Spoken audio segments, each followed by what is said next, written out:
The holidays are just around the corner, and one of the best gifts you can give anyone is a skylight frame.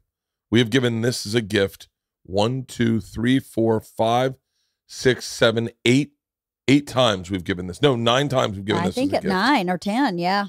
It is fantastic. It is great for a parent. It's great when if you want to keep in touch. All you do is you upload these photos to an email, and then they upload to your skylight. That's right. So you can share all the photos with your family. We have one for my mom and my dad, my sisters. You have one for your mom, one for your dad. They each wanted their own. One for my sister Annie, one for my sister Cotty. One for my dad. And there's one for your dad. Oh, we've given it probably 15. One to your Aunt Judy. We give them to everyone. One to all the campers. Because they're good looking. They're sleek. They're nice. It looks like a legit picture. Photo frame, yeah. And it just comes up. You can email from anywhere. It's a great way to feel close to those when you're separated, and it's effortless. You can set it up in just 60 seconds. Plug it in. Use the touchscreen to connect to your wireless network and enjoy. Sending photos to Skylight Frame is effortless. It really is. It's as easy as sending an email. And the cool thing is you can log in. I'm not even reading this. This is my experience. You can just log into their website and download any of those pictures. So instead of emailing or texting a picture to my mother-in-law, I just send it to her Skylight, and then she can put it on any device, or she can print it out. She can put it in her Dropbox. She can do whatever she wants to with it. You can preload it for your family. Yes. If you want to give it as a gift, you can preload it as a personalized gift. Import pictures of yourself. And there's a 100% satisfaction guarantee. If you don't love your Skylight, they'll offer you a free refund. Now is a special offer. You can get $10 off your purchase of a Skylight Frame when you go to skylightframe.com and enter the code BERT. That's right. You get $10 off your purchase of a Skylight Frame. Just go to skylightframe.com and enter the code BERT. That's SKYLIGHTFRAME.com. And the promo code is BERT. Hey guys, brand new podcast. I am on the road. Go to BertBertBert.com. These are the dates scrolling. Those are the cities I'm in. Come find me on the road. I love you with all my heart. Today's podcast is a great one. I saw this guy's show, Quiet Storm, on my own, way before I knew he was going to be on the podcast. Then I saw on my own, once again, Untold Malice in the Palace. It is fucking awesome. It is all about the Malice in the Palace when the Pacers and the Pistons got into a fight, the fans got involved, and this gentleman ended up in the stands. We talk about that. We definitely talk about that. We talk about a lot of things. We talk about music. I introduced him to Steely Dan. And the greatest thing that's ever happened on this podcast, he watches Tom Segura try to dunk. Ladies and gentlemen, he has a podcast called Metaphorically Speaking. He has a new app called X versus X. Go to the App Store, pick it up. We talk about that. We talk about his podcast.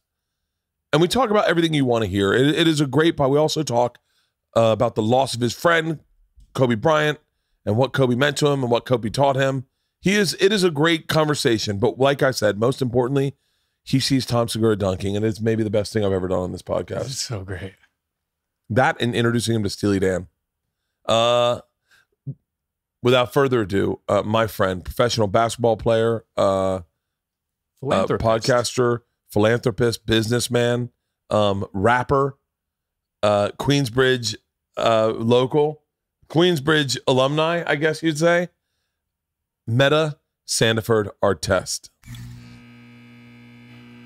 Are you cool to start? We'll just roll right into this, right? Yeah. By the way, fucking great interview and all that smoke. All the smoke. All the smoke, yeah. Dude, fucking hats off to those guys. They do a great goddamn podcast. Yeah. I didn't realize that's Steven Jackson from your team. I didn't realize that. Yeah. Here, pull that mic up. Yeah. Matt Barnes, yeah. That's a great fucking. It was a good show. I hate to do an interview with you where I basically am like the white guy asking you the questions that I didn't understand. Like because there's so much like Queensbridge. I didn't realize what fucking Queensbridge was. Now I knew by watching Quiet Storm that Nas and Mobb Deep were from there. Yeah. I did not know Roxanne Shanté was from there. Oh yeah, for sure, dude. A lot of history. Yeah, a lot of history. Well, first of all, I didn't realize how big it is. Yeah.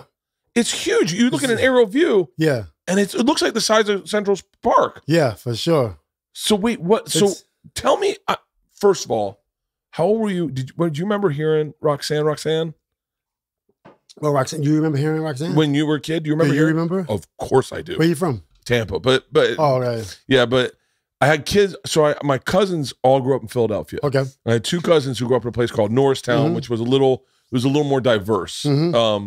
And so they introduced me to all the hip hop that I'd go up there for the summer, and they'd be like, "You got to hear UTFO, Mantronics." They introduced me to DJ Jazzy Jeff and the Fresh Prince, and then Roxanne Shanté and the real Roxanne, and all of that. I remember hearing that and just going like, "I make you feel hotter than it is in Granada." The Roxanne. That's man. Roxanne is who I tried explaining that to my daughters, but that was like, she was like 14 years old. Yeah. I mean, so I'm 41. So when Roxanne was a young, I guess she's got to be 40. Yeah, she's got to be in her 50s. 48, 40, something like that. So she used to babysit me when I was a baby. Are you serious? Yeah, that's like kind of my claim to fame with Roxanne, because my mama, I knew it for a long time, and my mother used to tell me that. And then when I heard that, I guess like in the early 90s, you know, Roxanne was just coming out of her prime in terms of being an artist. Yeah. But we knew about the records in the early, you know, when you're 7 years old, 8 years old, you hear the songs that came out in 79. Yeah. Even though you didn't know about it in 79. I was born in 79. But they still rotating the records. Yeah, of course. Right? So her records is rotating in the neighborhood. And as you found out about the records, and then a year later, 2 years later, 3 years later, you find out, oh, wow, Roxanne used to babysit me. So you go outside, you start bragging. Yeah. You hear the record, oh, yeah, she used to babysit me. But I know her family. She grew up on 12th Street. Her mom. And then the history goes on and on. You know, Roxanne's from the same block as Mobb Deep. You talked about that. You talk about Nas's block, Mobb Deep's block, and it's kind of interesting that I found it really fascinating that a guy could define a block. That was like, that's a claim to fame. Yeah, because Queensbridge is different. Yeah? Yeah, very close. The blocks are probably 20 feet apart. Maybe 25 feet apart in terms of the driveway. Yeah. You got two parking areas, and you have the street where one-way streets, right? So, you know, probably from here to this wall is the street. Then that's the next block, right? And then the next block, you got your own group of stars that are not just stars in the neighborhood, but stars, you know, regionally, nationally, internationally. Yeah. You know what I'm saying? And then, and quite a few basketball players also that came. You guys talked about that. You guys talked, and I hate to parrot what is a fantastic interview. I mean, It really is. Great podcast, fantastic interview. But you guys went through and you talked about guys that were supposed to blow up and then got shot or got popped for dealing drugs. And how many of those, what percentage of wise would you say of players when you were growing up were you get to the NBA and you're like, well, man, that guy should have definitely gone. And that a lot. Guy, really? Yeah, because the NBA is all about, you know, professionalism. It's all about going on a path and, you know, kind of figuring out how to play at this level from a physical standpoint, from a mental standpoint, being spiritually strong, and also being professional. So there's a lot of different levels to actually playing in the NBA. So when you got to the NBA, you were like, oh shit, this is all stuff that like guys I grew up with, they would have never been able to do that. I think they could have, honestly. You know, when I think about it, when I think back on it, I think they could have. When I was 20 years old or 19 or even 25, at that point, I'm like, you know, it is different. But as my career went on, you know, my whole thing was, you know, staying really true and grounded to my neighborhood, but I kind of overdid it from the standpoint of when you're in the NBA, it's a big opportunity for you to, you know, build a brand, legacy, you know, wealth, and different things like that. Yeah. But for me, it was all about staying close and grounded, you know, to my neighborhood. It wasn't about any of those other things. Really? You know, so from that perspective, it's definitely people in my neighborhood that probably got in trouble that could have absolutely, you know, excelled in an NBA atmosphere. Yeah. You always hear about that with, like, say Michael Vick was an example of, they go, if he had just distanced himself from the guys he grew up with, yeah, he would have never had these problems. Yeah, it's not good to distance yourself. I would never distance myself. You know, people have different perception of hanger-oners, but we prefer to lift them up. So rather than look at them as a hanger-on, you lift them up. And we're all from the same area. So when you're from the same area and you're playing football in the dirt grass, everybody's living in that area talking about one day they're gonna make it out. Yeah. Now, if one person makes it out, you normally bring everybody else with you. But then sometimes you can make it out, and then you'll get around people that say, okay, now it's time to leave your people behind. Versus another concept, which would be, let's educate the people behind, right? So that's the concept that I like. So what Michael Vick was doing was trying to bring his people up, but the missing piece is, how do you educate the people behind? How do you give them a platform where they could go to school? Yeah. Like what LeBron James did. LeBron James got a little issue with Phil Jackson, which is, my coach. I love Phil, but LeBron was right when Phil called his guys a posse because his people was educated enough to figure out a way to get into this business, a sports business, right? So now you got guys like Rich Paul and I forget the other guy's name. It's the guy running his film division. I want to guess his name, but I know you know what I'm saying. About. But those guys are like doing. He did. It was brilliant that he did this. Yeah, it's incredible. My buddy Tom Segura was FaceTiming me. He's a big fucking fan. But it's interesting. It's interesting because what LeBron did was so smart. He was like, no. All these guys are my best friends. I want you guys to put them in your industries and teach them so that when we get up here, we can all run shit. That was brilliant. And it's a dream. Yeah. What he's done is what everyone tried to do, including myself. And actually, I'm just at the tail end of my career. I'm at the end of my career. I'm done, but I'm saying I'm still like, just a few years ago I was playing. But what LeBron has done was inspire not only the younger group, but the older group. Yeah. Right? To see how you do it. You know what I'm saying? So he's done, and he's still in the mix of things, which is really impressive.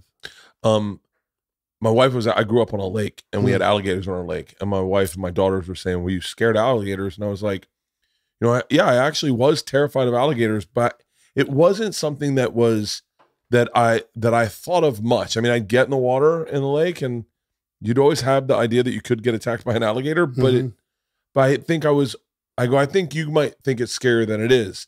Is this? And then I wanted to ask you, from me, I would think growing up in Queensbridge, based on watching like Belly or something, I would figure I wouldn't be able to grow up there, that it would be rough for me. How was it growing up in Queensbridge? I mean, it's just different, right? Like when you talk about Queensbridge or any federal housing project, and the constant is violence, guns, drugs in these federal housing projects across America, right? So, growing up, you're not really, you're not exposed to it unless you choose to be exposed, or maybe you're exposed. So then, anytime drugs is involved, it could be violent, right? Money, people trying to eat. Not everyone's at the top. Some people are soldiers on the street, right? And they're trying to eat. They're hungry, trying to figure it out. You're positioning for space. There's only so much inventory, on these blocks, and that's what happens. That's where we're from. So you got to move easy, and you can stay out the way if you choose to, but sometimes it's hard to stay out the way, especially when those different levels of cash is, being made. So, from that perspective, you stay out the way, try to go down a good path, because normally that path doesn't end well. Yeah. You know what I'm saying? That path doesn't normally end well for people. So you just try to stay away from it, even though at that moment in time is your only option. Yeah, your brother went to prison for trafficking cocaine, correct? Yeah, he was trafficking. He just got a flat 10-year bid. Didn't really argue. So it was good because, they caught him red-handed, and just 10 years in federal prison, and that was it. No parole, just straight 10 years. Nice. And what's he doing now? He's doing good now. I started a company for him. It's called Leafy Run. And basically what he does is logistics. He moves anything, from medicine to, different other things in the medical industry. Yeah. And he's trying to become a vendor for Amazon and UPS. He's getting his life together, and he got his own logistics company, and he's trying to get more trucks currently moving. But he's moving things in industries where there's reoccurring revenue. But he wants to get more independent. Yeah. So it's called Leafy Run. It's one of my portfolio companies, which I'm proud about. You know, I got some good companies in the portfolio, and my brother's one of them, you know, and I'm so happy for him because I made a small investment and he just took it to the next level. Really? You know, he's able to feed himself and doing very well. He's always been smart. If you look at the history of us, I mean, my first major was architecture, you know, and that's my bigger brother. He's extremely smart. That's the thing that I sometimes gets overlooked, especially when you're a professional athlete. But most importantly, I think in America, when you grow up in a place like Queensbridge, people go, "Oh, well, they're not intelligent. They're just a basketball player." That's very true. You're extremely intelligent, and your children are all going on to have like huge careers in like you've got a ton of stuff. Your son is like all of them. Yeah. Is just like he just left UC. All of them. It's true, very true. Because you know, people will call you would often hear like dumb jocks. Yeah. Right. And what's a jock? A jock is an athlete who's dumb, right? But an athlete is somebody who loves the game. So an athlete's not typically worried about math or reading. Yeah. They just choose to play this sport because it's fun, right? So on the flip side, anybody that ever called somebody a dumb jock, try to get into the ring and box. Yeah. Even someone lower level, right? It's like it takes a certain amount of knowledge and experience and education to duck a punch, right? To do these things, highly technical things. Imagine trying to take a shot if you don't know how to play basketball. Really difficult, right?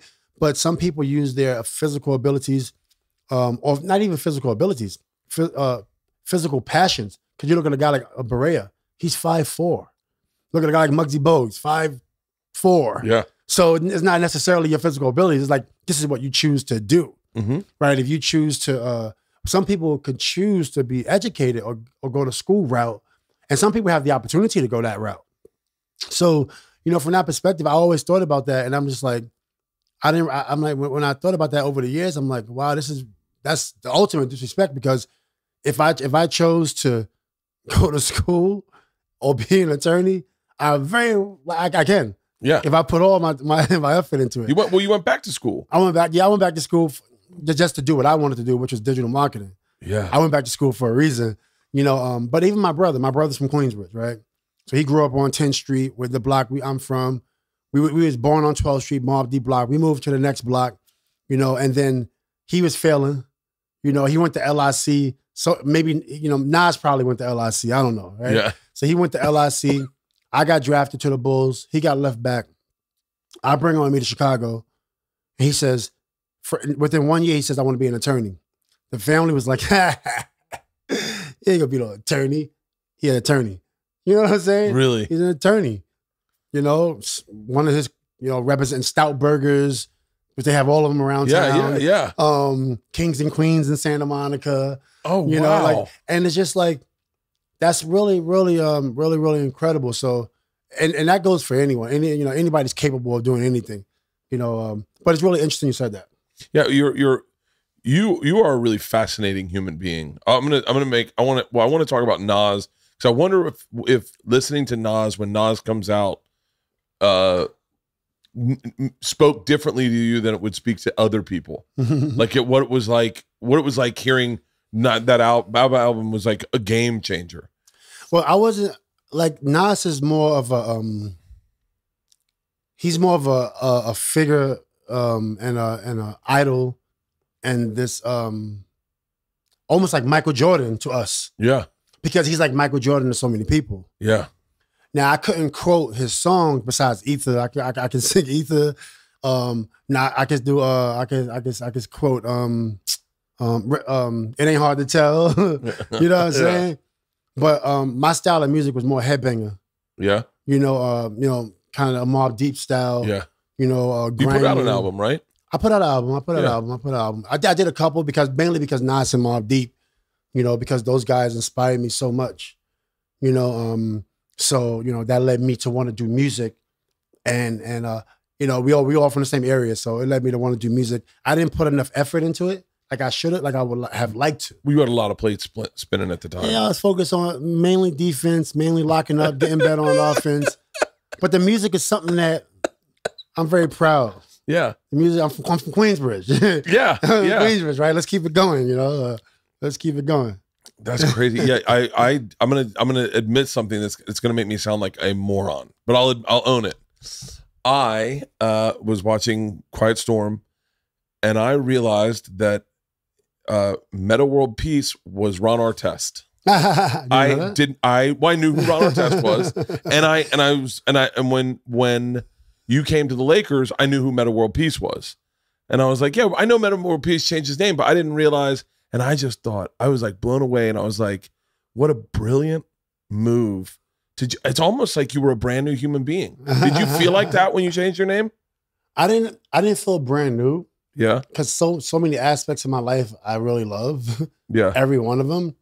And because it's what makes you, right? But I felt like I was able to do something I wanted to do. Right. You know, when my parents named me Ron Artest. Right.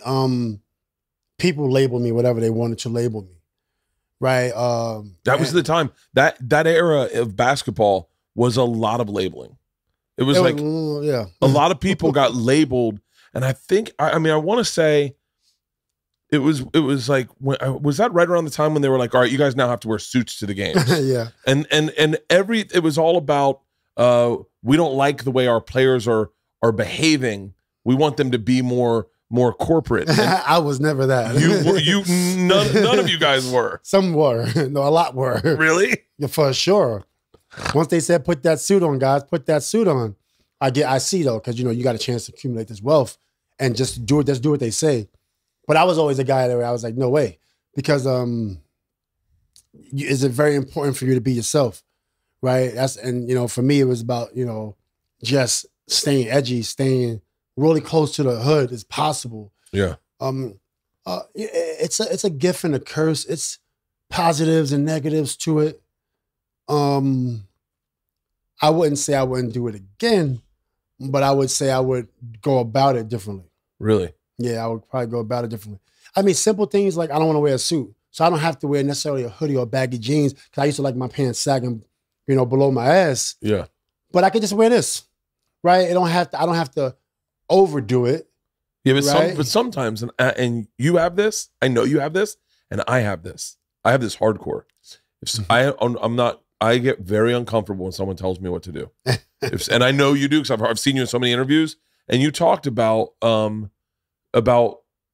you saying it was something I think it might have been in the new Untold, but you're like you don't tell me when to just show up. No, I'm a grown man. Oh, yeah. But I have a hard time, so I can't do certain projects because I know how I'll behave if I'm put I can't go be an actor. I mean I can be an actor, but I need to be a producer on the movie, and I need to have because I'm a weird control guy. I understand. And it's so funny. I'm going through lately I've been going through some anxiety and OCD issues that my wife put me into therapy for. And I've talked to him openly about that on the podcast. Mm-hmm. But you talked about when you were playing for, I think it was for the Pacers, and you were saying that you would have this anxiety dread, and I fucking have never heard something more accurate. Where you're like, yeah, everyone must look at that and go, you've got millions of dollars, you're playing in the NBA. What do you have to be nervous? But there's this overlying just dark cloud of going like, I just can't see past here, right? It's like, yeah, it's true. It happens a lot. Too many different people. But yeah, but I know, so me and you are people that I'm distinct. I don't perform with a shirt on, and I like to be barefoot, and I like flip flops, and I don't want someone to tell me how to dress to go into a restaurant because I have money, and you're not going to tell me how to sometimes if you do that, then I'll go push it too far. So if you say, Bert, put on a suit, I will absolutely not wear a suit, and I'll show up even more aggressive than I would have shown up. So I think I understand what you're saying when they told a suit is for people who need a suit. I don't want to fucking wear a suit. A suit is for people who need a suit. At that point in time, I'm not a CEO at that point in time. I'm not a CEO. I love suits, by the way, but I don't like the when you have to wear a suit. Yeah, exactly what you said. Like you wear your suit. Yeah, you're comfortable in a suit. Wear a fucking suit. You look great. Yeah, yeah. I'm gonna wear what I want to wear. I don't really wearing a suit today. Oh, I remember. But what? I like suits. I don't. I really like suits. See, I don't wear them. I just like them. I really genuinely don't like suits. Like I really genuinely, I don't like a lot. I'll tell you my big thing is, and I'm being honest, but I don't like masks. It's making me fucking crazy. And I wear them. If I'm on an airplane, I wear them the whole time. I don't like masks and I wear them. Yeah. It's a weird. I understand a lot of people passed away from the COVID-19, but this is my thing about it. You know, they say it came from a bat. Like, I don't know anything anymore. You know what I'm saying? Yeah. Oh yeah. I don't know anything in it. I'm so lost on this. But did you hear that it came from a bat? Yeah. Okay. You kind of, do you agree with that? I don't know. I was on Joe Rogan's podcast yesterday and it just got pulled down because we might have implied it came from somewhere else, but keep going. All right. So I'm going to say it came from a bat. Yeah. All right. That's okay? Yeah. Okay. So it came from a bat. Okay. And they opened up the bat and they cut it, put the blood somewhere, spent it, and they went out. Yeah. But, I'm sorry. We made a big mistake. Yeah. Right? So now, okay, you made this mistake. Who made the mistake first? Who's the person? It had to be someone, right? Like it wasn't a machine. I don't think, right? So who's the person that made this terrible mistake? And what's the name? Yeah, let's hold them accountable. Can you apologize? Yes. Can you come up? Where's the apology? Because the one doctor that was trying to tell us that about COVID, he died. He was the one that was like, guys, it's going to get really bad. He was in China. He's like, everyone, this is going to get super bad. Then he died. We know his name. Tell us the guy that told him about it. Like come forward. Like if I came in here and I don't know, somewhere, not here. I went somewhere, spilled some water, somebody slipped and broke their ankle. Yeah. I'm like, oh wow. Hey, I'm so sorry. I spilled that water. I'm so sorry about that. Like, where's the apology? We got millions of people died. Yeah. Right? So can we get one apology from someone? And then, but my thing is like, we didn't start this thing. So I understand that some people don't want to wear a mask. And I understand people that do because people really die. My auntie died from COVID. Really? Yeah. My auntie died from COVID. Right? So I understand it. I got vaccinated. Me too. I didn't want to get vaccinated, but I did it. Me either. I'm not gonna lie. I'm like, why do I have to get vaccinated? Did you when you got the shot, did you panic sitting there for 15 minutes waiting to see what would happen? No, I was happy I got the shot. I'm just like, get it over with. I was just like, well, no, I was like, I don't know if I'm gonna have a pinky growth. Yeah, they start going like, just how you feeling? And you're like, I don't know, man. If you ask me how I'm feeling, I start feeling weird. And then this dude next to me, and me and him are both in flip-flops. He goes like this, hops up, crashes. And I'm like, I heard about that. I was nervous. Yeah. I was nervous because, like, especially, and a lot of people skeptical. It's not only black people that's skeptical, by the way, right? It's a lot of people that's skeptical of the vaccine. But years ago, when they did the other experiment on black people, that's why black people was like, yo, I don't want that vaccine. Yeah. I don't know what this is. This happened. It happened within that's real months. This happened. Isn't that crazy? That's COVID, real. boom, vaccine, get it. Yeah. Isn't that crazy to you that, like, I'm well aware that I've never experienced racism and that you have, but the idea that they really gave syphilis or whatever it was to a bunch of black dudes who could fly airplanes or whatever in the army, that they gave it to them, is beyond my comprehension. I'm not that well versed in that topic. I heard about it. Yeah. I've never done research on it. Yeah. I should say that before I talk a lot. I just heard about it. Yeah. You know what I'm saying? I just heard about it. Honestly, I've never ever read more than 3 sentences on the Tuskegee Airmen. But I heard about it enough to know, like, this happened. Yeah. But I'm just saying, like, from that perspective, from anybody's perspective, like, some people just don't want it, but now we're forced to get the vaccine because somebody else's mistake. Yeah. So I think it's important that be heard. I'm not saying, like, we want to protect our elderly. We want to protect our elderly and people that's, like, at risk, from eating bad, American food. That's me. Puts you at risk. That's me, by the way. I'm definitely in the high risk group. Put them bad eating cheeseburgers and grease, which we love fried chicken. But if you ate a lot of fried chicken, you're at risk. Is that okay to say? I don't know anymore. Yeah, it is okay. You can say whatever the fuck you want. Let me tell you something. That's the beauty of being in the position. That's the cool thing about you starting your podcast, is that you can do, I think you're such a likable dude that even like the dramas you've gone through, there's still this fucking likability about you. Like, I don't know what it is, Might be the transparency. It might be just honesty, like, hey, I messed up. It is what, you know what I'm saying? I think that's probably what it is. I mean, yeah, I think, I think that's probably what it is. Cause, just making mistakes and trying to get through it, and trying to put out good energy as much as possible. Is it hard to be like, you're a sensitive dude. Is it hard to be a sensitive dude and be a big dude? No. No? Yeah, you are who you are, man. Yeah. You are who you are. It is, I wouldn't, I am kind of sensitive, but I would say more than sensitive, I'm probably open. You know what I'm saying? Yeah. Like more open and transparent. Vulnerable, maybe. Vulnerable in terms of not being afraid to let people know what's on your mind. Yeah. Or to not vulnerable from a point, not being afraid to let people know you went through things. Yeah. You know what I'm saying? Yeah. So open and transparent. But that could be vulnerable, that could be sensitive, and people can see your other side. Which is, I'm okay with people seeing my other side. I don't care. This podcast is brought to you by Tushy. Let me tell you something. If you want to give your friends and family something memorable for a gift this holiday season, a memorable, meaningful gift can be hard to think of. I want to give someone something yet unique, yet cool, yet eco-friendly, techie, but affordable. Get someone a Tushy. Buying for a lot of family members, Hello Tushy Bidets are a great way to gift your eco-conscious cousin, your neat freak sister, your farty dad, and anyone who poops in your family, which is everyone. We all deserve a better, cleaner butthole and a healthier planet. That's what I love about Tushy. Hello Tushy washes your bum with fresh water. It's a great way to be better clean. It's better clean than toilet paper. Simply spray, pat dry, attaches to your existing toilet. No electrician or plumber needed. Installs in less than 8 minutes. And it cuts down your toilet paper use by 80%, saving you money and paper waste.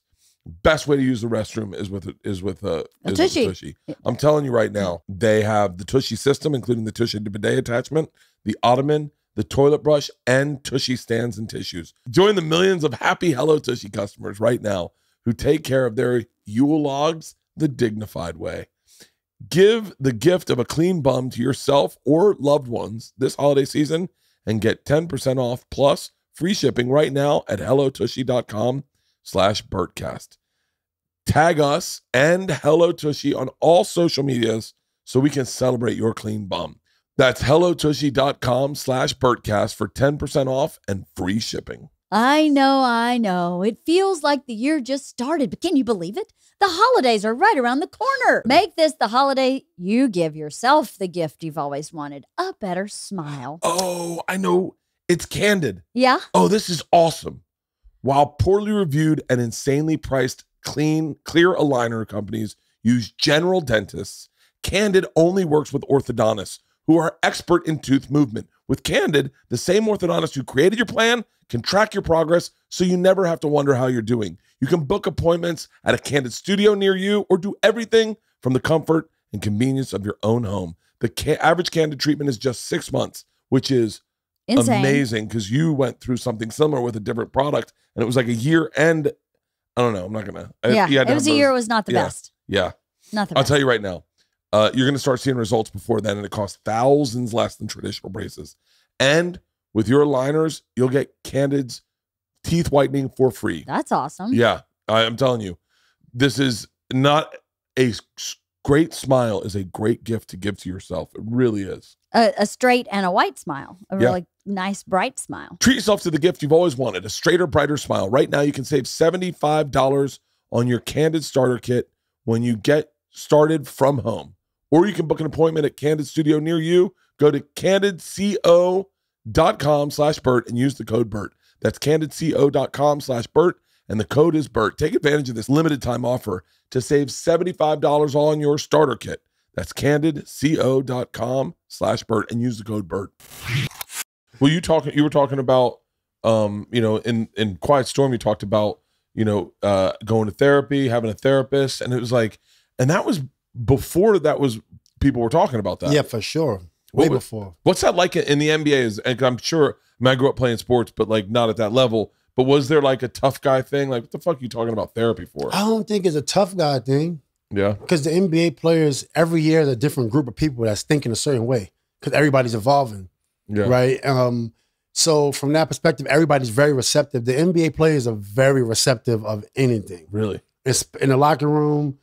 you're very rarely going to get someone that's not going to support you if you're going through something. And might joke on you about it too. Yeah, yeah. You know what I'm saying? Yeah. Joke on your faults or your flaws, right? Because it's like, that's what we do. We make fun of everything, right? So, you know, from that perspective, a lot of support, you know, from the players. But when I came out and I say, I need help, or when I was going to therapy, players are not used to people openly saying, I'm going to see therapists. Now we are. Yeah. But when I was doing it way back in 2007, I've been telling my teammates I've been seeing therapists since 2005. Yeah. You know what I'm saying? Even before that in Chicago, I was seeing therapists. When did you start when did you first start therapy? I started therapy when I was 13 years old, but professionally, when I was 19, once I got drafted, my first year with the Bulls, you know, I'm a passionate guy. Yeah. You know, and not only am I passionate, but it's certain things that people should know. Not only am I passionate, but I also was drinking a lot of alcohol at that time. Yeah. Right? With a lot of marijuana in 99. This is before they made marijuana cool. I was getting it in, right? Yeah. When you mix all that, and then when you're rich, passionate, and you got a little bit of money, so you can buy what you want now, and on top of all that, you might be going through like depression or something. That's not a good mix to bring into a game, right? Oh, That's a terrible mix to bring into a practice. You bring competitiveness with alcohol, depression, marijuana, with passion. That's a ticking time bomb. So from that perspective, I would advise people, if you're going through something, right, don't try not to make it better with alcohol. Yeah. Because it'll just send you down like a whole, you'll be spiraling down. Like, I'm going to drink away the pain, and for some reason, I'm feeling more pain. It's anxiety. I drink away the anxiety, and then it just fucking rears up on me. Multiplies. It multiplies. And it's funny you say that, because that's how insightful to be 19 years old and go, this is a fucking time bomb, but I'm going to get in front of this and go to a therapist and talk this. Because, you know, be competitive, you know, what really saved me was basketball, because it kept getting in the way of my game. Here I am, trajectory is going this way. Yeah. Right. And then I'm spiraling the other way emotionally. Right. I'm going totally two opposite directions. Game is going this way, but decision making is going opposite direction. So for me, it's like, okay, in order to really accomplish what I want to accomplish at the NBA level, I need to be professional. Right. I need to be a good teammate. So I had to fix it. So how do you fix it? You got to figure out what the hell's going on. Like, and the team's like, you need therapy. And I'm like, I don't need therapy. I need to play in this goddamn game and get this win, right? And the team's like, no, you're crazy, looking from the outside in. But I'm looking from the inside out. I'm like, I'm not crazy. Middle fingers to you, right? So but then when you get older, you make a mistake after mistake. Then you look in the mirror, and you look in that mirror, you're like, yo, you crazy. You need some help. Yeah. Right? When you look at that mirror and you look at it, then it's like, okay, let's go get some help. Right? Now be competitive and do whatever it takes. So go see your therapist, do all that. Right? So, and that's also sports therapy. Because if you're on the court and you have huge anxiety or you're depressed, how you going to perform? You want to perform at the highest level. You want to be an all-star. You want to be MVP.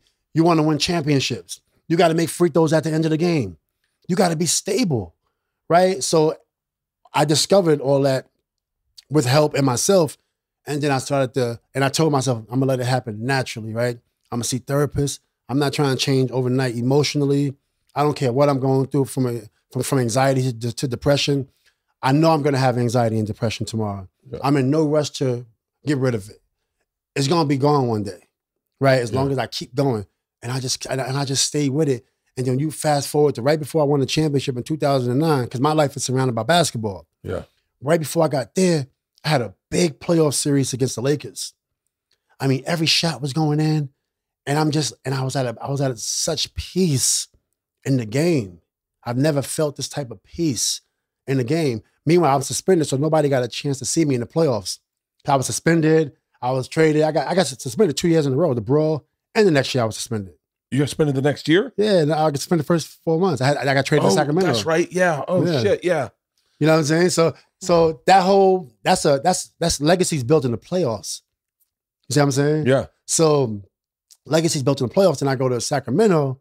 Now I'm out of shape, right? I told her 275, 273, 273. Yeah. So I'm out of shape. I tell Coach Adam, I'm like, yo, I can't play. He said, no, you got to play. We're gonna go as far as you take us. Boom. I start to play. I get my confidence back. We go to the playoffs. So now we play against the Spurs in the playoffs. I play well. The typical Ron-Artest against Tim Duncan and those guys, right? So I play well. And then the next year, so they get rid of Bonzi Wells. They get rid of the coach with Coach Alderman. So now we're rebuilding. So I'm there for 4 years of rebuilding, even though I was playing well, but legacy's built in the playoffs. Yeah. Right. So then when I get to Houston, we in the playoffs that's where I feel comfortable at. I'm a hell of a player. So I play very well. And then I get to the Lakers, we won the championship. Yeah. But that took a lot of therapy. Yeah. You know what I'm saying? So when all those things collided and you finally got, you said you weren't in a rush to you knew you were going to get there. Yeah, I knew I was going to. And then all of a sudden your game just became. It was incredible. It was incredible. You know, it was a hell of a balance. It was hard, but it's just amazing being able to be in the game and just taking shots, playing in the game without worrying about anything. Anything. You know what I'm saying? Yeah, no, I don't, because I'm consistently worrying about everything. But it's funny when I get on stage, it all goes away, and I'm so clear headed. My stomach, my whole life, on Sundays. So when I used to do clubs, you'd work Thursday to Sunday, and on Sunday night I'd pack all Sunday afternoon, and my stomach would be in knots, knowing that I had to fly at like 6 a.m. My stomach would be in knots. I would feel sick to my stomach before I got on stage. The second I got on stage, it just disappeared. I had no anxiety for the next hour. I was perfect. And the second I said goodnight, the anxiety kicked in. And I'd get off stage and I'd be like, and I'd just start drinking. Drink into the night, drink in the morning at the airport, fly home.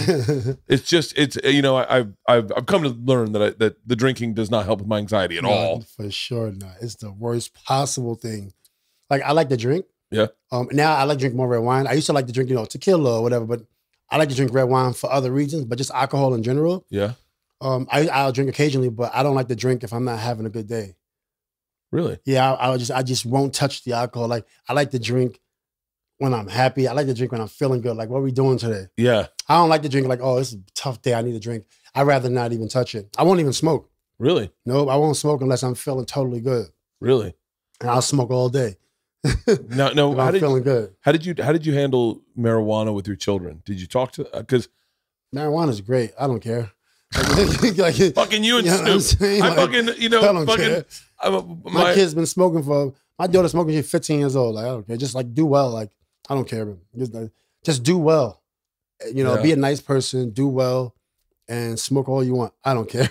Yeah, God, I wish I have have control issues with my kids. Like, they just caught me smoking weed the other night, and how old are they?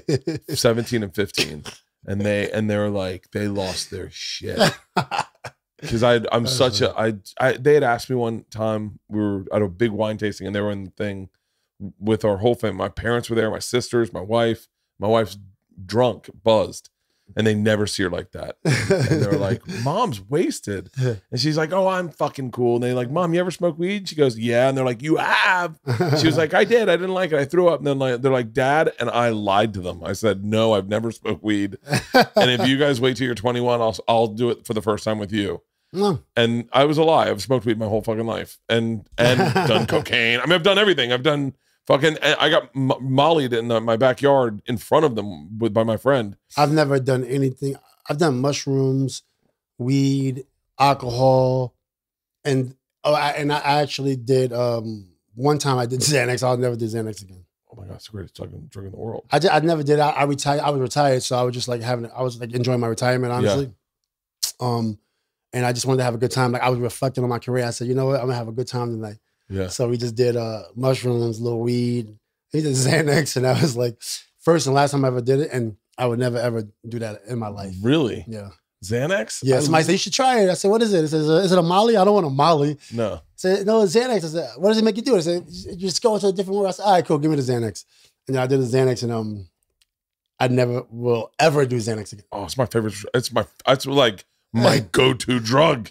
That's no it's way. so funny. You have no control over yourself. You're so relaxed. You don't. Right, you're relaxed, but I don't want that. Yeah, if you take too much, if you take like a lot, I take very little, like very small amounts. But and it really just, it's like fucking, for me.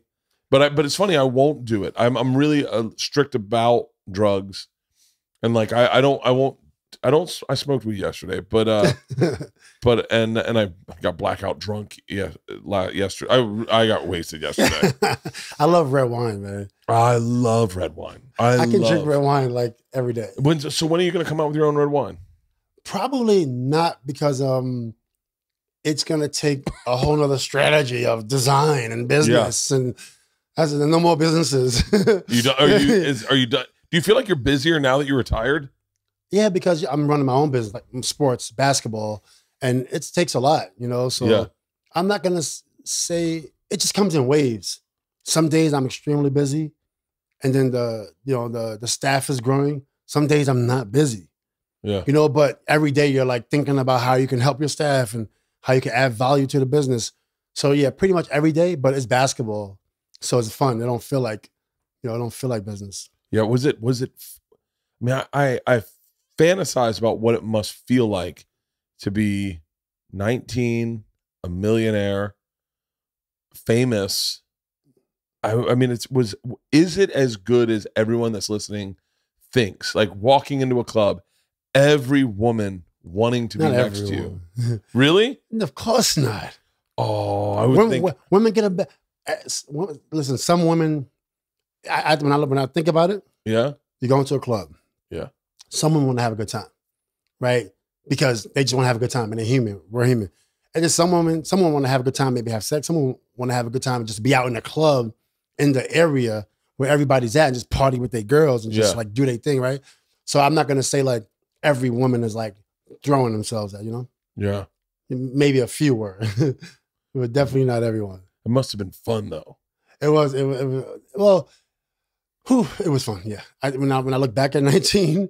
And being able to, go to a club and buy some alcohol, buy a bottle of champagne. Yeah. It's like, oh, wow, this is crazy. At 19 years old, then for a long time. Do you have all the jewelry that you've ever bought in your life? I was never a jewelry guy. Really? No, I was never a car guy. The most expensive, I rented a Lamborghini before the playoffs. I was the Rockets against the Lakers. And I said, I never had a good car. It's 2009. So I said, I'm just going to rent a Lamborghini for the playoffs. So I did that. But like, I spent $100,000 on 4 cars when I signed my first contract. I had a $20,000 Benz, a green Tahoe that was like $25,000, something else they were all dirty and stuff. And I just like, I've never had an expensive car. I've never had a Bentley, never had a Rolls. Really? Never had. I had like a watch, but it was just weird wearing it. So. Just like, what the hell am I doing? That's so crazy. Yeah, no earrings. Yeah. I had a chain. That was probably it. Yeah. But my friends they would spend $500,000 on jewelry. Oh, yeah. Maybe $1 million. And I was, $40,000 like total. My friends are all car guys. I'm not a car guy. I lease a nice car, but that's because I never drive it.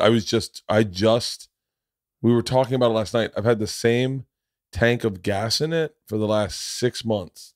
That's how little I drive that car. And by the way, that tank of gas will be in that car for the next 6 months because I'm going on tour. Oh, wow. So I never drive it. I never. What kind of car is it? So Mercedes. Okay. It's the one out there, whatever. Okay. Yeah, it's nice, but everyone, when I got it, everyone made fun of me. They're like, "Oh, you got your dad's car," and I was like. Oh yeah, I guess my dad did have one of these. And I was like, I just looked at like guys that had that car. Yeah. And I was like, I remember thinking they must be relaxed when they get in their car. And so when I get in there, I play like Steely Dan. You ever listen to Steely Dan? I don't know who that is. So good. I don't know. Oh, it's so good. I wonder if it's interesting. I wonder if there's like music that I guess culturally would just never show up in your house, like Steely Dan. I don't know who that is. What record is it? Tell me. If I heard the record, maybe. Maybe I wonder. I used to do a thing is it on rock? stage. Is it pop? I used to do a thing on stage where I'd say,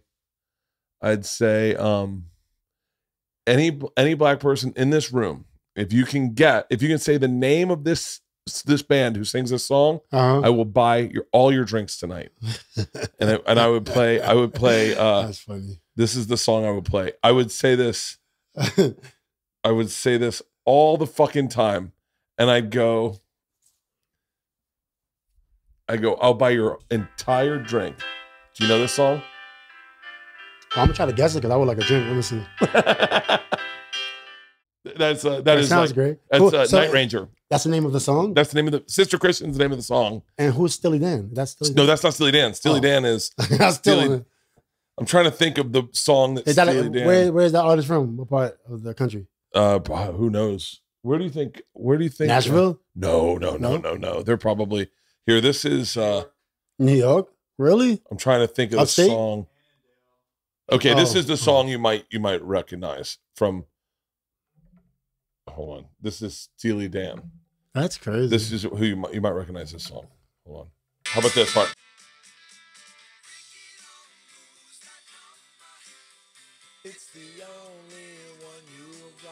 I feel like that was in the movie. That voice sounds so familiar. He was big in the 70s. Steely Dan was big in the 70s. There's two guys, but I gotta listen to the album because that voice sounds way too familiar. Well, you know that what other big hits. So wait, hold on. So what you would recognize is Steely Dan. Oh, I just realized this. Was he Steely Scarface? Dan? No, you know what it is? What did you say? Scarface. No. I don't think so. Steely Dan was the loop for a very famous hip hop song. Type in what Steely Dan hip hop that sounds so sample. Familiar. Steely Dan hip hop sample. Black Cow. Here, I'll find it. Ready? So tell me if you recognize the hip hop loop for this. Of course. That's Steely Dan. That's Steely Dan. Let me. Dude, I really was good artist. So I lost my wallet in my buddy's house in Austin this morning, and I had this playing, and I had this play in my headset. So I was looking for my wallet, and this is pretty cool. If this is, and I was looking for my wallet, I had to catch a flight, and I heard, and this is when I found my wallet.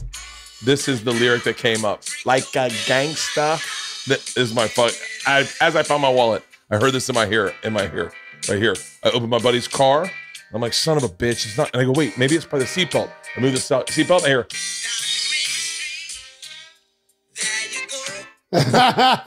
Looking so outrageous, and they'll tell you so. What a great artist. He's really great. Is he a big artist? Oh, yeah. Steely Dan was huge. Damn. But what's interesting about Steely Dan is like that kind of music I play. I literally play that in my car, and I feel like an old man, and I like it. Like it calms me down. I play old music too. I love old music.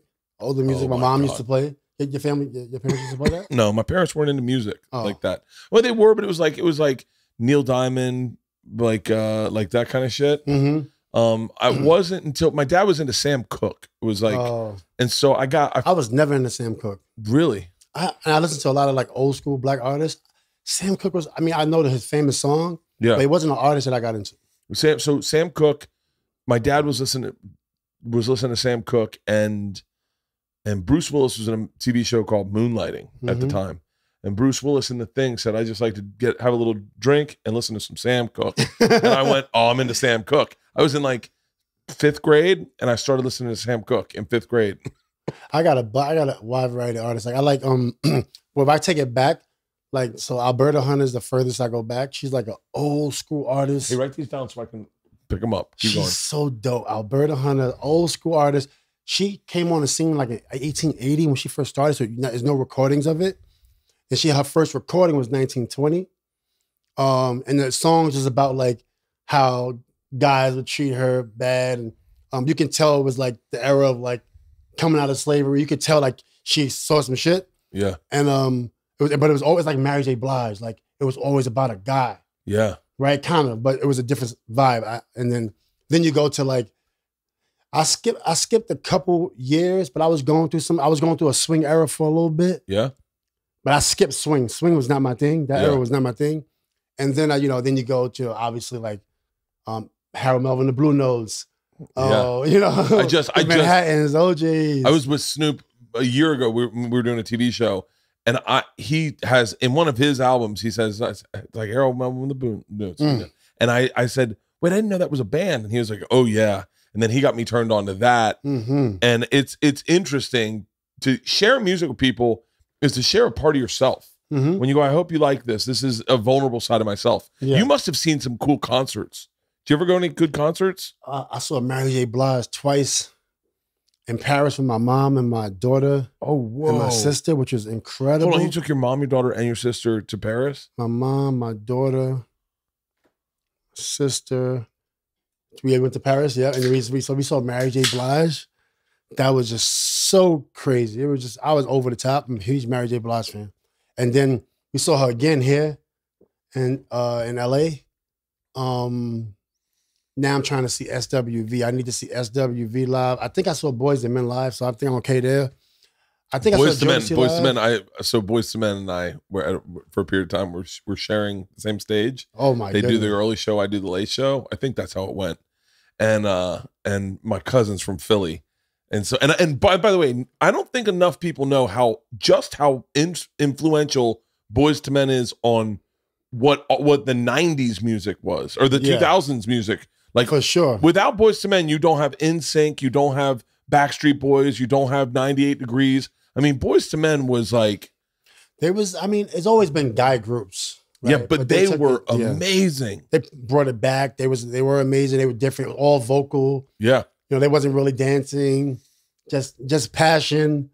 I love Boys to Men. They're just incredible. I mean, I never met them. Yeah. I know nothing about them with the exception of their music, but you know, their music is incredible.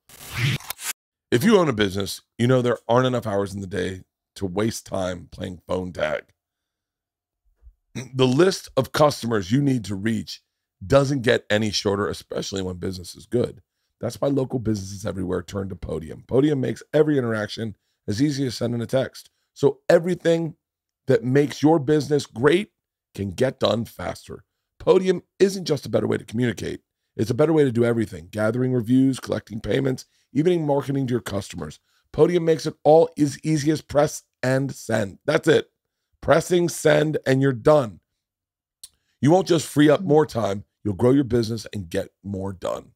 With Podium, you'll close deals with customers before the competition even has a chance to call them back. Join more than 100,000 businesses that are already using Podium to streamline their customers' interactions.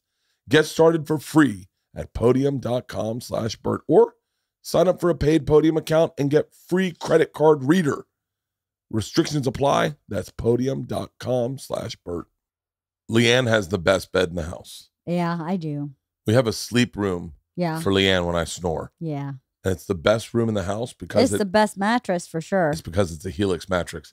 Helix mattresses are fucking phenomenal. She wakes up out of that bedroom feeling so rested, so refreshed that when I came home off my flight, I went into that room to sleep. And man, my back felt amazing. Yeah, it's a great bed. Helix has a quiz that takes just 2 minutes to complete and matches your body type and sleep preferences to the perfect mattress for you. Why would you buy a mattress made for someone else? With Helix, you're getting a mattress that you know will be the perfect way for you to sleep. Everybody's unique, and Helix knows that. And they have several different mattresses models to choose from. They have soft, medium, firm mattresses. Mattresses are good for cooling for fat people who sleep pretty hard and sweat. And they have great for spinal alignment. They have ones that's great for spinal alignment to prevent morning aches and pains. And they even have a Helix Plus mattress for plus-size sleepers. Shut up. That's what Tom told me. Anyway, I love our Helix mattress. It was got to our house. Super easy to set up. I mean, we set it up in maybe like 2 minutes. Maybe 5. Super. Really, and really fast. And you don't have to take my word for it. Helix has been awarded the #1 best overall mattress pick of 2020 by GQ and Wired magazine. Helix has been recommended by multiple leading chiropractors and doctors of sleep medicine as a go-to solution for improving your sleep. All you got to do is go to helixsleep.com/Bert, take their 2-minute sleep quiz, and they're going to match you to a customized mattress that'll give you the best sleep of your life. They also have a 10-year warranty. So that's awesome. Yeah. You get to try it out for 100 nights risk-free. And they're going to pick it up if you don't like it, but you're going to love it. Trust me. Helix is offering up to $200 off all mattress orders and 2 free pillows for our listeners at helixsleep.com/Bert. What's one artist you'd love to see perform live? I mean, I would love to see SWV, like SWV. What's SWV? They got some really big records. And I actually bought tickets to go see them about 3 years ago. I bought it a year in advance. So I had my tickets for September. I got it on StubHub or whatever. And then September passes. I'm in November and I'm like, oh shit, I forgot to go to the show. Oh, that's the worst. When you buy the tickets and then you go, oh fuck, I missed that concert. Forgot to go to the show. Is this SWV? This is older videos. So yeah, okay. Oh yeah, this is a big song. This is a song about love, right? And by the way, I know this song. You probably heard this song before. Yeah. This is a great song. I've never ever seen this video, by the way. Really? Nah, cause I didn't really have TV. I had the cassette tape, so I wasn't watching TV when I was younger. Really? Like sometimes, but everybody's trying to watch TV, so I'm like, I just go outside, play some ball. I ain't taking my goddamn TV. Yeah. But I had the CD or the cassette, listening to it. But I've never ever seen this video in my life. What kind of music? This is my favorite group, by the way. Really? Yeah, for sure. So what kind of music do you guys play in the locker room before a game? It just depends. Like it varies. Like, is someone take over like the music and go, and that one person does the music, or is it kind of like? It varies. Like some people would play, in the headphones. Oh, yeah. Some people go through the R&B stage. Some people get the hip hop. I went through stages of what I was listening to. Really? Like Mobb Deep for one point. I was listening to Mobb Deep and Eminem before every game. But Eminem. But I was getting way too turned up before the game, so I stopped listening to those two. I'm not listening to Eminem and Mobb Deep ever again. Yeah. Before a game. So I stopped them, and then I went to like R&B, a lot of R&B before games, for me personally. Yeah. There's a comedian, Patrice O'Neal. We were just talking about this. You ever heard of Patrice? No, I never heard of him. Oh, you'd love him. He was the greatest comic. He passed away. Oh, he was the greatest fucking comic. He was the greatest comic. What was his era? He's probably a little bit older than me. But he passed away, God, probably like nine years ago now. He was pull up a picture of Patrice. Maybe you might have seen him do some roasts. He was genius. I mean, this is Patrice. He's from Boston, and he's only 10 years older than me. Yeah, is he 10 years older? Well, I'm 79. Yeah, I was born in 79. Yeah, he passed away. He had a stroke, but wow, sorry, that's crazy. He passed away 10 years ago. Yeah, I guess. Was it 10 years ago? Yeah, 10 years ago. This looks familiar. Was he an actor also? No. Yeah, he was an actor too. He was in The Office. He was in. Okay, yeah, he looks so familiar. He was in a couple. Did a few movies, but his stand up. If you get a chance, if you enjoy stand up, he has a stand up called what is it? Elephant in the Room. It's Elephant in the Room, and it is the greatest comedy album you'll ever listen to. Really? Oh God! Is it on? Is it a like DVD YouTube. or is it stand up? Just on YouTube. Yeah. Have you ever seen my favorite comedy anything on DVD is I can't get the name because it's old school, but you're gonna remember. Robin Harris? No, it's like they had the skits. First they came out with skits. Monty Python? No. Oh, what's the best group ever to come out with skits? Hold on 1 second. Sorry.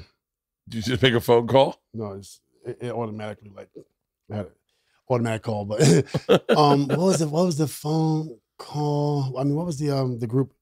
They was like, oh, you're gonna remember once I say it, you're gonna remember. Boys? Jerky Boys. Yeah. Jerky Boys. They were great. Jerky Boys. Like incredible. Oh, they were the fucking best. That was the most incredible. Like that shit to this day. I got a sealed Jerky Boys CD. Really? Yep. Yeah, they were the best. I would listen to that all night. I would just listen to the Jerky Boys.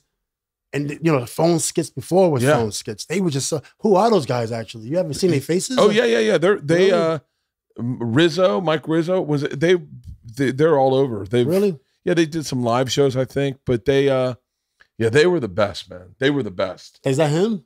Yeah, I think That's is crazy. Yeah, I never seen their face, but I know those covers. That's them? Yeah, I think so. That's crazy. They were fucking hilarious. That's crazy. I've never ever seen those guys.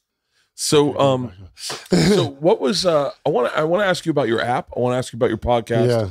But I have to ask because I think what was Kobe like playing with Kobe? Now Kobe was incredible, man. Like Kobe, he worked extremely hard. So I thought I was the hardest worker. Even in my documentary, Jermaine O'Neal was like, Ron Artest is one of the hardest workers. And I was, But when I got with Kobe, I'm like, damn, this guy works extremely hard. I thought I was the hardest worker ever. You know, and then, you know, from that perspective, he would be at the gym, 5:45 a.m., working on the jab step. I remember watching him one day, and he was just working on a jab step. Anybody did it like 100 times. You know, just like perfecting the jab. And I'm like, I see why, because the jab is like a jab. It's like a real jab. Yeah. Like in boxing. Like it's really important to execute the jab the right way.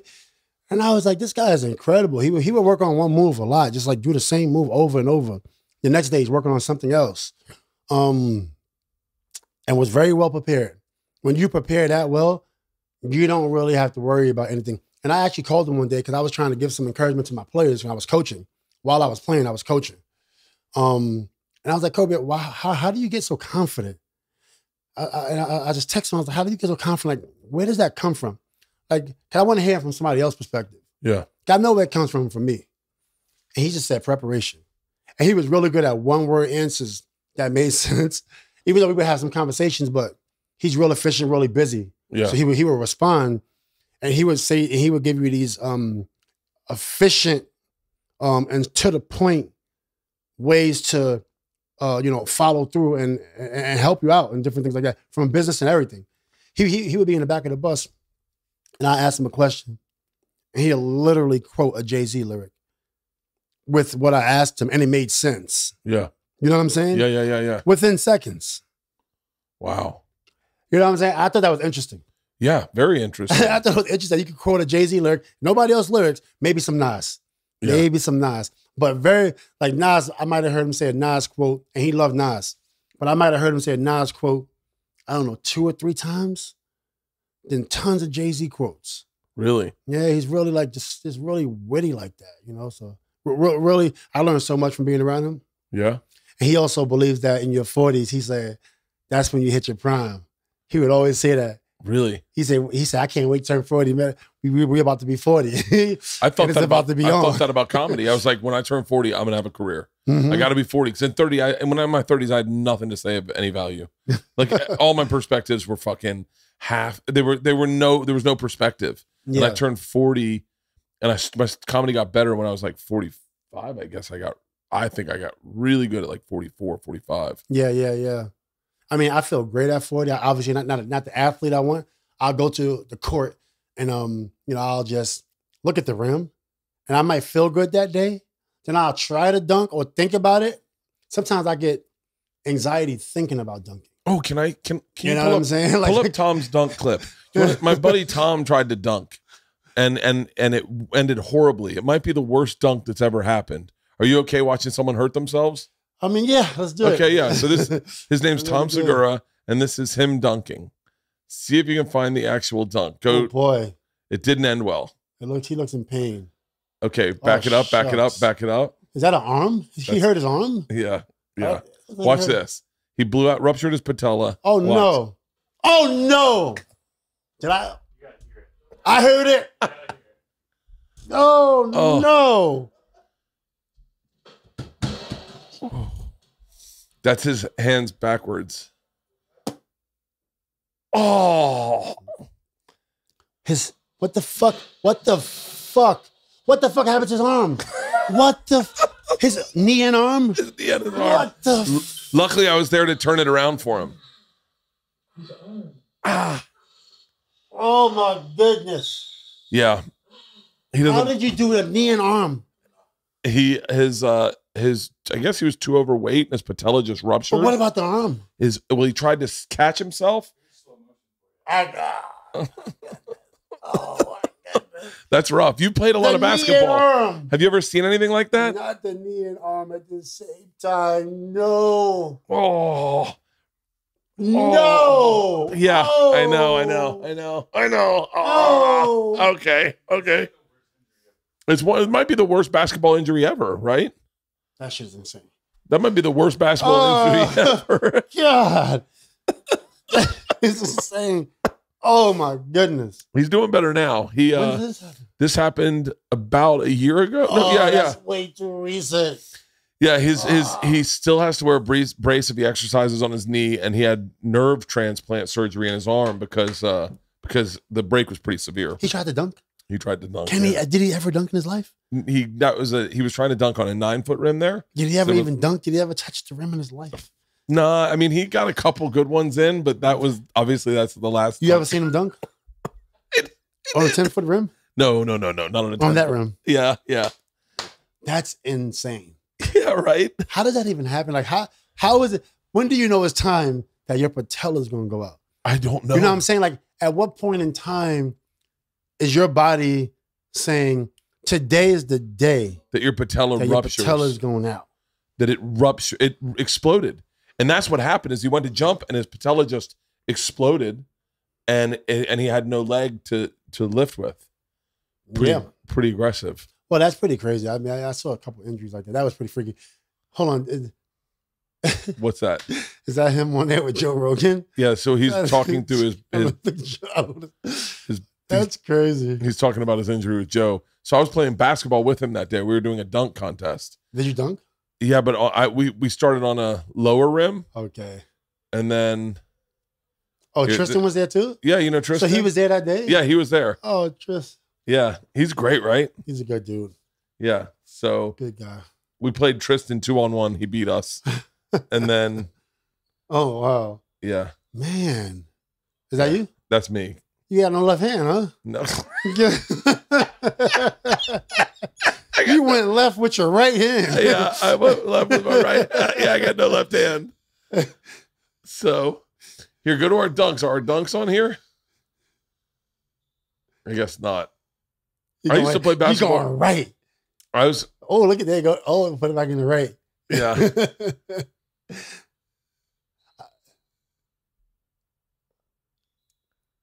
I mean, he got a good shot. Yeah. I mean, you could tell he know how to play.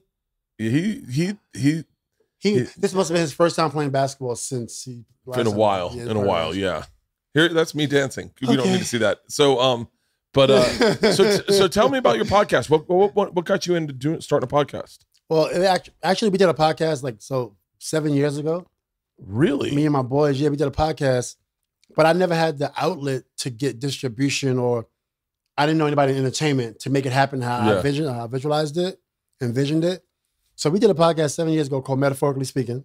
And that's the name of it. The name now, yeah. And we had a round table. We interviewed a bunch of people. We had we was doing all the stuff that they're doing now with drinks and stuff. We were drinking on the show. It's like Drink Champs almost. It was just like that before Drink Champs. I love Drink Champs, yeah. It was very similar. And then after we did the show, we recorded 8 episodes. And so we got these episodes and we had nobody that we didn't know who to give them to. Yeah. You know what I'm saying? I wasn't in the scene. I don't know what's the next step. Yeah.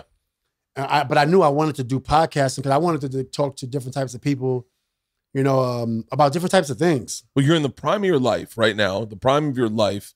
You've got money. You've got interests.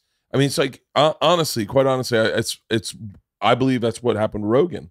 It's same scenario. He'd done Fear Factory, had done news radio, and he was looking for something to interest him. And he got into the podcast. And through that podcast, he's invested in multiple companies. He's sold multiple companies. It really, and Joe's a curious person. And I think it's fucking great for a guy like you. I think that's awesome. I mean, I was trying to do it for really since 2007. Really? Yeah, 2007. We trying to do a mental health podcast. But once again, we had the vision, but how do you take it from here and get it out to the masses? We was trying to do a mental health podcast, and we were in Sacramento at the time. And I remember meeting with a few people, some social workers. Yeah. But I always was interested in talk. Obviously, I was rapping and talking and out in the media and stuff. But now that, then over the years, I said, you know what? I'm just going to take my time because I want to figure out how to get out my message, out when I want to get it out. Yeah. Obviously, you got YouTube and you have all these other platforms, but once again, you still got to get the support of the people on the platform to get it out, and you got to have a team. So it's so much that comes with a podcast. So I said, I'll just wait. Yeah. And then things started just, fall into place. And now we're going to do 10 shows and see where it goes from there. That's great. Yeah. I think that's awesome, man. Mm-hmm. Awesome. I'm excited about it. Who's your dream guest to get?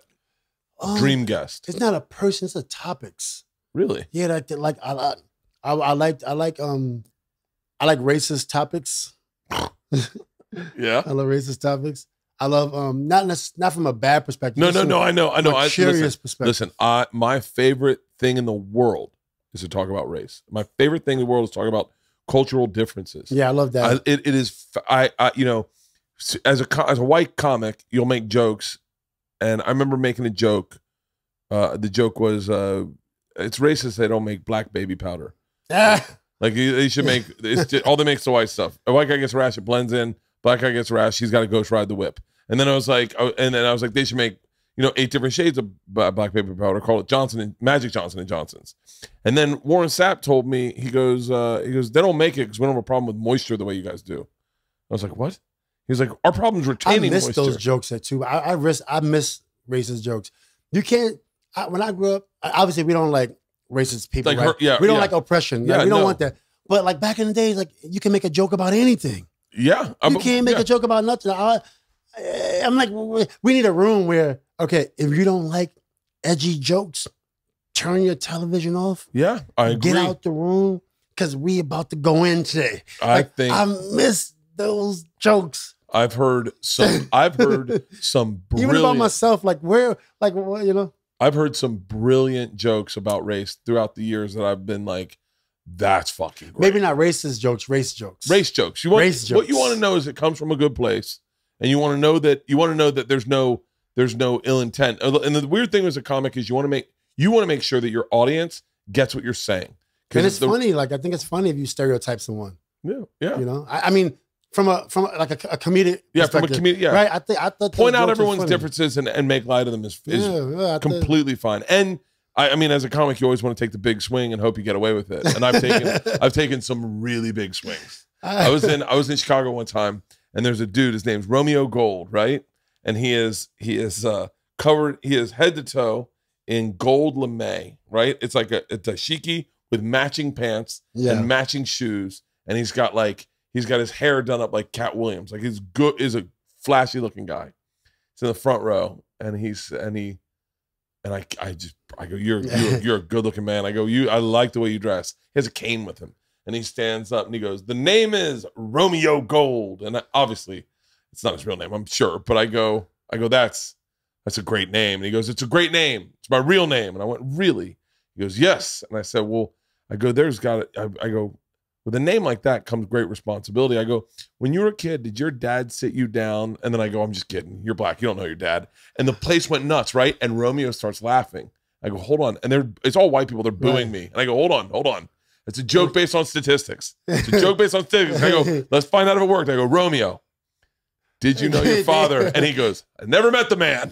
And the place went nuts. And then I ended up partying with Romeo all night long at the bar. He was a great fucking guy. Photographer. He ended up taking pictures for us. I think when you go through things together, like in this world, I mean, you make light. I mean, we want things to improve, but being able to like laugh about it and then being able to do something about it. Yeah. I just think it's something about that. You know, I think it's just so many rules now, where you can't really enjoy each other's flaws, laugh at yourself.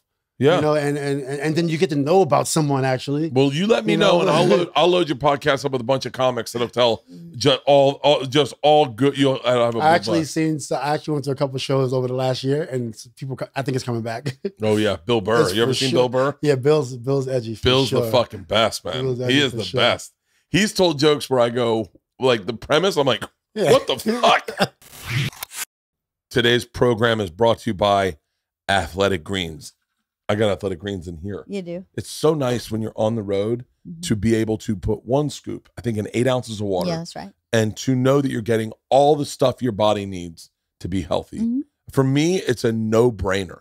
I love it because it makes sure I'm getting all the necessary nutrients, especially after a hard workout. And I've been working out hard on the road. And it's nice because it's like I don't have to overthink food. You know what I mean? I just go to that and go, I'm taken care of. One tasty scoop of AG1 contains 75 vitamins, minerals, and whole food sourced ingredients, including a multivitamin, multi-mineral, probiotic, green superfood blend, and more in one convenient daily serving. The special blend of high-quality ingredients in a scoop of AG1 work together to fill the nutritional gaps in your diet, support energy, focus, and aid with gut health, which is like my #1 problem. More importantly, the reason I take it on the road is it supports a healthy immune system. effectively replacing multi-products, pills, or all the stuff that you get. You just have to take in one delicious drink. Join the movement of athletes, lifeletes, moms, dads, rookies, first-timers, and everyone in between taking ownership of their daily health and focusing on the nutritional products they really need in the simplest manner possible. That's essential nutrition. To make it easy, Athletic Greens is going to give you an immune-supporting free 1-year supply of vitamin D and 5 free travel packs with your first purchase if you visit athleticgreens.com/Bert today. Again, simply visit athleticgreens.com/Bert to take control of your health and give AG1 a try. So you got the 10 episodes in the can, and then we got 5. Yeah, 5. And we got to do 5 more. 5 more. And then, you shoot them out of over at Podcast One? Mm-hmm. Nice. It's a great place. Yeah, it's a good place. I like it. Yeah, Podcast One's good. That's great. And then and then the app. Tell me about the app, X vs. X. Yeah, I wanted to stay close to the game. So I developed this app because after I retired, I wanted to do 20 years in NBA, or professionally, not just the NBA. Yeah. So when I retired, I didn't retire. When I was let go from the Lakers, I was trying to get back on or go somewhere else. They didn't let me do it. So I said, I'm just going to build an app where I could travel the world and play basketball. So as I was doing it, I said, okay, I was going to go by myself initially because I literally came up with the idea and I didn't want to give people my cell phone number, my emails, just sign up to that, see you at the game, and I will never see you again. Yeah. But then when I was doing it, I said, I might want to bring people with me. So I said, oh my goodness, this is going to cost. I said, okay, how can we get this paid for? Well, I'm not paying for it. So when I was thinking about it, I said, oh, wow, this might be a big opportunity here. So I took a step back, kind of build out the plan with a few people, got some people to invest in this in the app, and made it not just for me, but for other people. So basically, you can sign up to the app, create a game, input the score, your stats, do everything on the phone, put up highlights. Then it populates to the app. Your win stays on your profile, on your record forever. And now we'll be able to go live and you'll be able to get exposure within this community that we're creating without having to be in the NBA, without having to be in the NCAA. There's a lot of basketball players in America, but some of our basketball players maybe they don't have good enough grades. Maybe something happened in the household with the family where they just took off a year. Maybe they work at Starbucks. Maybe they're an attorney. Yeah. Right. So how do you help them play and give them a professional experience on their time? Right. So that's what we've been doing. And we've been building this community in LA. And it's been fun because I'm able to coach. I'm coaching adults, women, men. Really? Yeah. Coaching, running the league, sometimes doing the score. We just went live for the first time on the app last week. Really? Just tested it out only for the users. So we loved it. Yeah. And now we're about to expand on that. And it's just been great. It's basketball, but it's building a community, for the basketball players. Build your own audience, where, if you're right now, we look at the NBA or we look at the NCAA. That's where we look at basketball. But people love basketball around the country. Yeah. Right. They just want to see constant basketball. I remember watching those games at Washington Square Park, not Washington Square Park, on 4th Street by the McDonald's down in Manhattan. Mm-hmm. I remember watching games there and being like, oh shit, these guys can ball. Like they're fucking good. Yeah. And right now with technology, you're able to capture these games now, put them on Instagram. Yeah. Like how can we take that to the next level and build a platform strictly for that? And use all this technology, all this, these simple technologies and these libraries they have. How can you bring it together and just strictly for basketball? And that's what we're trying to do. And then try to find good talent to give them opportunities, in the NBA, NCAA, even high schools. And you go to Arkansas or you go to South Dakota or Wyoming. Yeah. Like who's good out there? They're not in LA. They're not in the big cities, right? Maybe they're playing basketball on the farm. Maybe they're playing basketball in the hood. Yeah. With no shoes or no hoop. They got to put a crate up. How can you discover these people? That's great. Right. So that's what it's for. It's almost like scouting. It's like broadening scouting. For sure, scouts should absolutely be on this platform. The future agents should be on this platform because you might find a talent, that you would never have found. Yeah. In any other case. Did you watch Malice at the Palace? I watched it. Yeah. What did you think? Because I felt like Quiet Storm was a little more healing, if that makes sense. Malice in the Palace was just to set the record straight that the fans tried to take our well, it's interesting. The Untold is interesting because it shows you how no cops were there to help. It wasn't the cops' fault. But they were like, those fans went onto the court. But you can't blame the cops, right? It wasn't the cops' fault. The cops is home. A couple of them's at the game. We're at a sporting event. Yeah. This is not boxing. They never thought this is not a rap concert. Yeah. Right? So we can't let the cops be the scapegoat. Yeah. This was a fan that started it, and then these other fans. Yeah, we can't blame the local law enforcement for that. It was interesting because Malice the Palace, the Untold documentary on Untold series is fucking amazing on Netflix. Yeah, incredible. All of them are so good. But it really breaks down things that I didn't know. Like you guys were beating them so bad that all the season ticket holders at good seats just ended up leaving. So other fans came down and took their seats.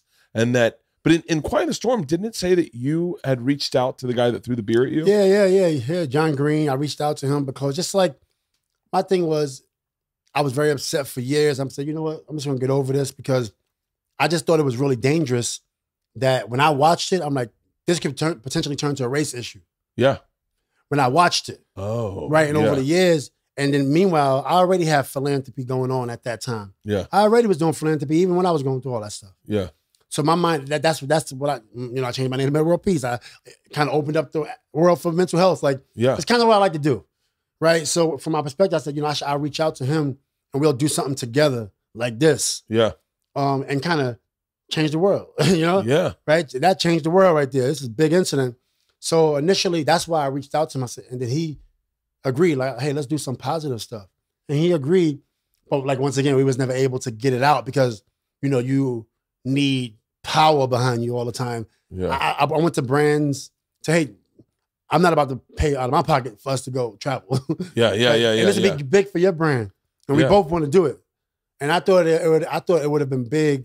It's a big statement. It would have been, yeah. You know what I'm saying? I thought it would be a big statement to show we had a big issue and now we're going to have a beer together. Yeah. Or something, right? And just talk about what happened. It's so fascinating. I've watched it now. I've watched it a bunch but I watched them all by myself and then I knew you were coming on and I rewatched them. But it's so funny to see the guy that threw the beer as you run up just kind of walk by and then the one guy is going, hey, you can see it and say, he's like, oh shit, it's Ron Artest. He should have said he did it. Yeah, he should have been. It was him. That's what he should have. And then the one guy that came out on the fucking. I for sure it was a bad spot because when you get up there, it was really slippery. So every move you make is amplified. Like if you try to even pull a shirt, you're gonna trip and pull his shirt. Yeah. Right. Yeah. So initially, I just wanted to grab his shirt and say, you mother effer. Yeah. Don't you ever. Yeah. Throw it down. Yeah. Right. And shake him out his damn clothes. But but when I was up there, and then as I was falling on top of him, I didn't throw a punch at all up there. Yeah. And then as I was on top of him, then John, the guy who kind of skinnied up, he held me back. So I'm like, okay, he holding me back. I don't really want nobody touching me. But it's about time we get out of here, right? Yeah. Then I got hit with the bear. Yeah. By the other fan. I don't even know what the other guy was. So many people. I don't know. So then he hit me with then Steve. That's when Steve threw that punch. Yeah.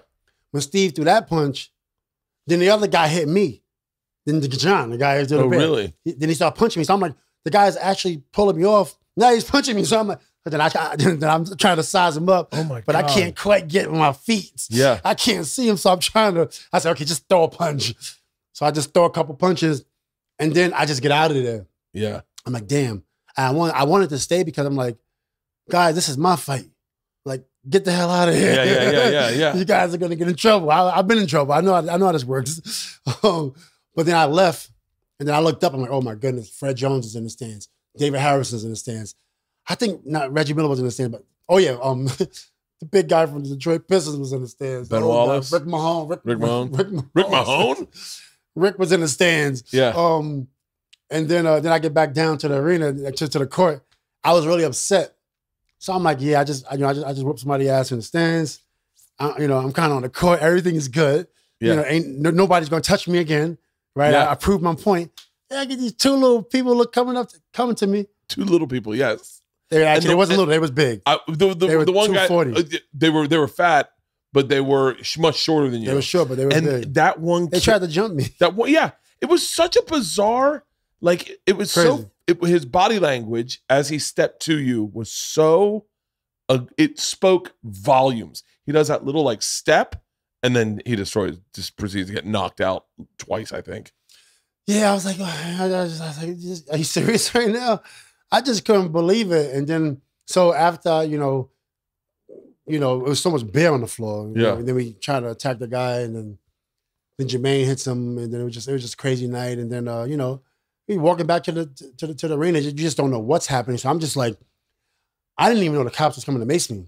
When I saw the cops, I'm like, okay, they're here to protect this. So I looked the other way to make sure nobody coming this way. But I didn't realize they had the mace out. I'm like, oh, wow, these guys about to... I saw it years later, like just recently. Yeah. I'm like, wow.